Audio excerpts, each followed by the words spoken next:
Shaan? Did I pronounce it correct? Yeah, Shaan, how you doing? Okay, you're on the phone with Matt and Jason on Jason's Shark Tank. Okay. Are we going to get sued? He's got 100. Everybody understands it's a parody, right? Yeah. ABC Legal. It's a parody. Get over yourself. It's called Jason's Tank. It's called Jason's Tank, okay? Whatever. Jason's Shark Tank. You don't own the Shark Tank, okay? We're joking about your program. Okay. So you have an idea or a startup company. Yeah. You're looking for funding. That's right. And Matt, And he's a millionaire. It's true. He did SitePoint Forums for 10 years. That site makes millions of dollars a year. He's a millionaire, I can tell you that. I've got some cash that I could spend too.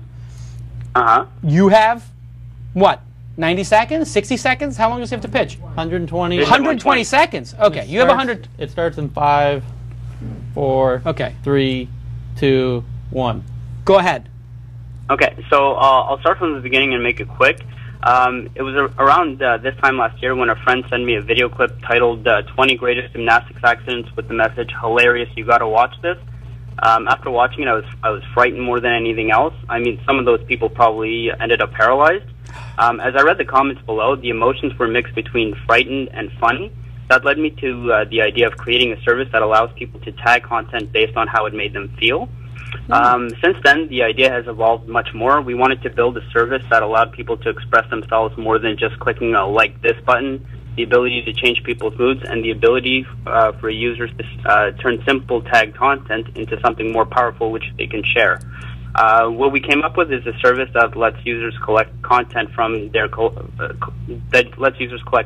and from their collections turn them into media packages. So let me give you an example. After watching Steve Jobs' commencement speech at Stanford on YouTube, I would tag it as inspiring and submit it to Emotify, which is the company which I should mention earlier. So other members can vote on how it made them feel. Who knows? What I found inspiring, others might find upsetting. Now, as I keep collecting and tagging content, either stuff I found myself or added by others on Emotify, I can decide to create an inspiring media package, which we call Emotipacks. It'll be about the highest and lowest of entrepreneurship, hoping to inspire entrepreneurs. The pack would consist of 3 videos, 1 blog entry, 1 photo, and 1 article. And I'm able to easily share it across my social channels. In addition, the pack could also be found on Emotify.com under the inspiring emotion. Users are asked at the end of viewing the pack if it fulfills the emotion or not. Okay. So anyways, we believe that people are more interested in viewing package content than non-online. Looking on Dig's front page, on any given day you see these top 5 or top 10 lists of whatever put together by bloggers and media sites being dug the most. What we do is allow anybody to create, we give anybody the opportunity to have a viral hit on the internet, even if the content isn't their own. Okay. And that's it. Okay. So what you want to do, I'm gonna say it back to you. You're going to make the delicious of emotions. Am I getting it sort of? The stumble upon of emotions? Would that be an elevator pitch? Feels could be like a stumble upon with Dig, with delicious mixed inside, yeah. Right. So you were onto something. Your presentation was pretty good. You were rambling towards the end. That's typically what happens in presentations. But you have the core of an idea here, which is there's a lot of information out there. People want to share it. And it needs to be curated and indexed. And why not curate it or index it by emotion? Well, you know what? People do that already. They tag stuff. Funny, stupid, scary. That sort of is inherent in a lot of systems. So that is a challenge. Like some people are already doing that. But I'm going to show you one piece of anecdotal evidence, which is a very cool site called BuzzFeed, which you may have seen. Yeah. You've seen BuzzFeed. Absolutely. So pull up BuzzFeed on my screen for a second here. BuzzFeed has a tool. And it says... your reaction. LOL, laugh out loud. I think I can zoom this in. There you go. So you see at the bottom, somebody has done this already on their site. But you're saying this is going to go across all sites. Yeah. Okay. So I think this is a good idea. I think this idea is sort of in what I would call the feature phase. It's a feature. You don't know where it's exactly going to go, and can the feature turn into a product, and can the product turn into a business? This is typically how it goes. So I have 2 questions. Number 1, What have you done before? Is this your first startup company? Is it your 10th? It's actually my second. The first one, it was a mobile startup. It was pretty much we developed a mobile greeting card service back in 2003. Okay, and did you raise money for it? No, self-funded. Self-funded. How much did you invest? Time and money? I invested about $25,000 of my own. And how much time did you spend on it? About probably a year and a half too long, and it just I guess kind of fizzled. I ran out of money. Technology was lagging, and I don't know. I guess I was just too young and stupid at the time to. Right. So it crashed and burned. Yep, pretty much. Does that piss you off? Does it frustrate you? Of course. Yeah, of course. I mean, but I guess it is what it is. I mean, you just pick it up and learn from it. All right. So you have the right attitude. Failure is the precursor to success. So I like that about you as an entrepreneur. I need to meet you and figure out if you're crazy, kooky, or not. If you're not crazy, I would never invest in you. If you're like a normal person, that disqualifies you from my investment fund. My investment thesis is I like crazy, unreasonable entrepreneurs. And it seems like you did some unreasonable stuff, like blew 25 grand of your own money on trying to do that mobile card thing. That's a good idea. It didn't work out, but maybe you're learning stuff. I think that you have to, and the second question is, how does this go from being an interesting feature, something that Robert Scoble's going to go, oh my God, it's going to change the world. It's incredible. You know, that's my Robert Scoble. Mm-hmm. It's like fancy, it's amazing. That's not really how he talks, but that's how you would imagine somebody named Scoble would talk. We're going to work on the Scoble. Hi, I'm Robert Scoble. So how does it get from that feature phase into a product? Because what you have right now is you're sort of saying it's like a destination site. I don't buy it's going to be a destination site for people.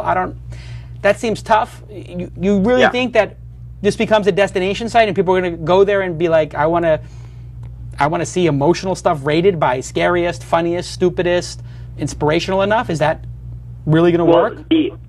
Well, we would rely more on people, I guess, sharing it within their own social network, and I guess other people, sharing it back. But I mean, like, it will be indexed on one site.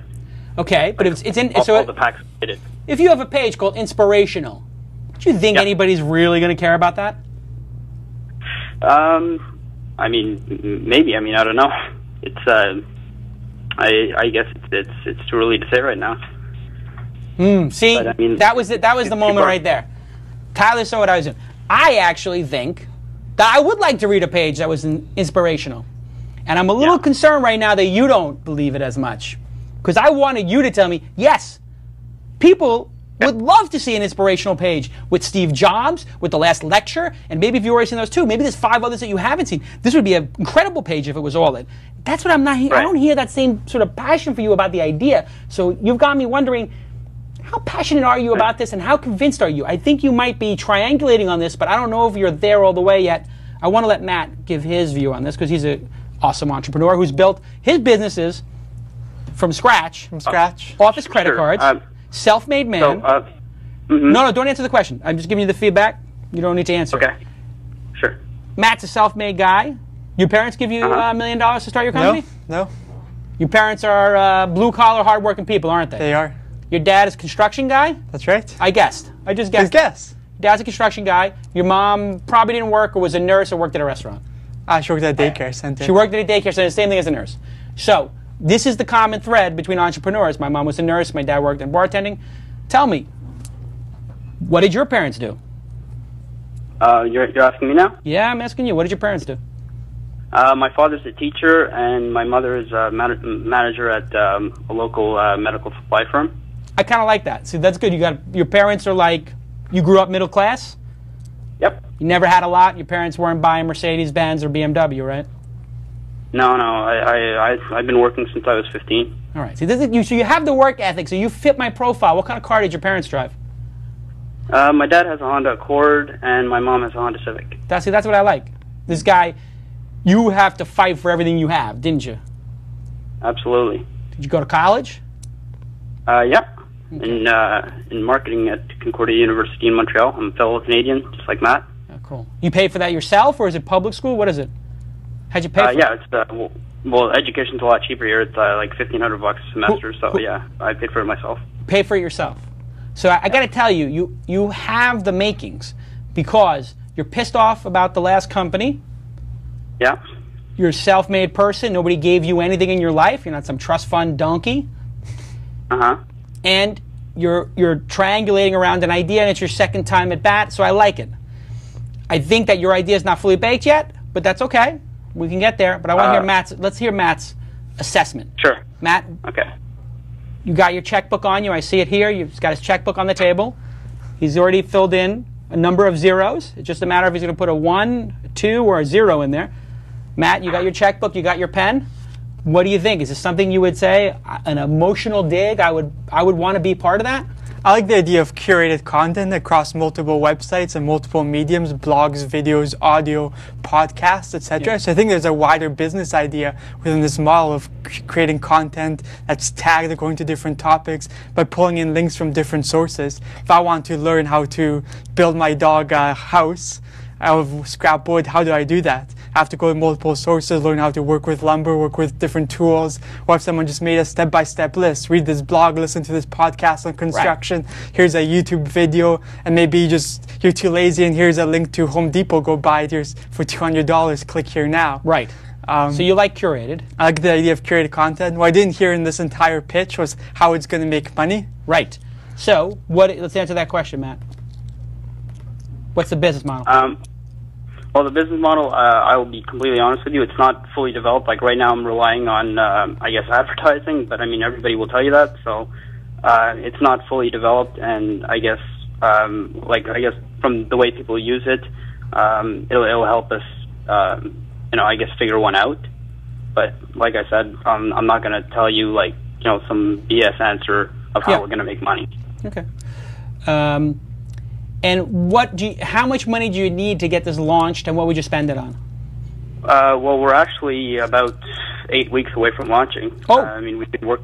Yeah, I could actually send you a link, which it's password protected, but yeah, you could actually play with it a bit. Okay. So. So you're ready to launch. You're going to be able to get this out there and start playing with it. You don't have to have the money to get it out there. You're using sweat equity. Yeah, exactly. So we're it's 3 of us. And, we just need some cash runway because, cash is pretty tight right now. Yeah, okay. So you guys are a little short. What do you need the money for? For servers or what? Yeah, well, pretty much for servers, we're giving the site a complete redesign. And, how are you doing the design? How are we doing the design? Yeah, who's doing it? You hiring somebody?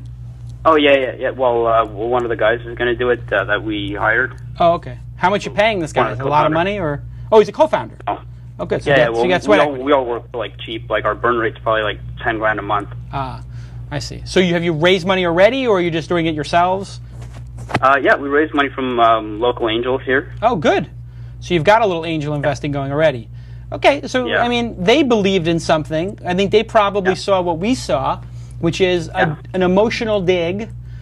Is interesting. I have another concept I want you to think about, which is I want to add this emotional system that BuzzFeed has to my blog, to my, I don't know, to my website, to my message board, whatever.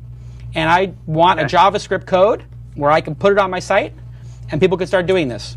And if they do it, it goes up to your database for your dig-like service. But you get to make my site better, because not everybody wants to participate in your site. Maybe you can bring your idea to their site, to somebody else's site. That's what I would encourage you to do. Check out a business called JS Kit, JavaScript Kit. They basically do the same, add-in tools for blogs that people can host. They got a couple $1 million in funding. You might want to partner with them. You might want to talk to their investors since they're already into this space. Was that Saka who did that? Chris Saka? JS Kit, I may have been in that, yeah. Yeah, I think so. Cool stuff. All right. I think I'm going to look at it. You send me the link. You send the link to Matt. Send it to Alex. We'll get both of us on the CC list, and we'll take a look at it. It doesn't. Okay. I'll be honest. The difference between this and Shark Tank is I don't know if I'm going to be able to make a decision to invest right on the moment. I might, but that's unrealistic. They just do that for television. But I will tell you I'm intrigued. I think you aren't onto something. And I think that you're the right profile for somebody who could be successful, because even if you raise money, you're going to deploy it very, very cheaply. Yeah, You're cheap by your nature. Did you ever see your parents blow a lot of money on anything? Never. Exactly. So you have cheap is in your DNA. Don't ever lose that. Always be cheap. ABC. Always be cheap. As a startup, always be cheap. Somebody tells you to buy a $800 chair, you tell them sit on an Apple box.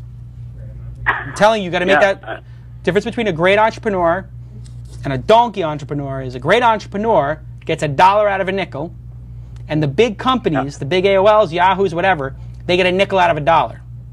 You got to spend a nickel and get $1 in value. They spend $1, they get a nickel in value. That's the advantage of a startup company. Great idea. We're going to watch it. We're going to take a look at it, and maybe I'll invest. I don't know. I want to find out who these other angel investors are too, so we're going to take it offline. I like the way this segment is going. Very good. Thank you for calling in.